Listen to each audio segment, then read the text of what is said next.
just want to make one brief remark on the policy of engagement, which is, of course, a legitimate tool in the diplomacy toolkit that political leaders have. But there's a fine line between engagement and appeasement. And to ensure that this is true engagement, we need to answer a few questions and we need to dispel a few myths. First of all, this is not a new policy of the European Union. We should not pretend that this is suddenly discovered. Engagement has been the default position of the EU for many, many years with Iran. There has been only a very short period of sanctions, and even during that sanctions, there were still diplomatic relationships, there was still economic relationship.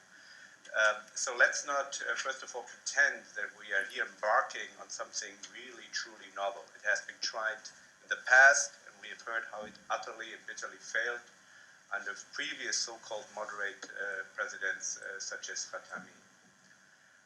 The second issue is that the entire basis for trying once again engagement is based on the assumption that this nuclear deal that has been just mentioned has opened a possibility here. The idea that the assumption is that Tehran has shown willingness to compromise in this field and may be therefore open to compromise in other areas. It would go far beyond the scope of this discussion and has been mentioned by you earlier. But this nuclear deal is unfortunately no sign of great compromise for Iran.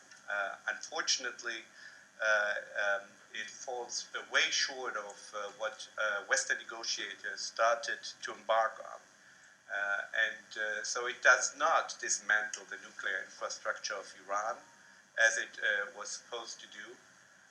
And therefore is a very sweet deal for Iran, and the regime's agreement to it is no indication at all of compromise. It just shows that they can see their benefits and the advantages when they are laid in front of them. And second, the third point is that engagement must be based on clear benchmarks of the sort of policy changes we want to see. And it needs to be evidence-based, not based on wishful thinking.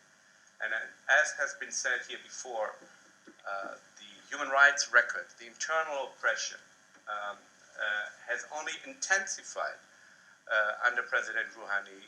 And during the negotiations, after the conclusions of the negotiations, and after the implementation of the deal. And simultaneously, as has been said here as well, the external oppression has as well intensified.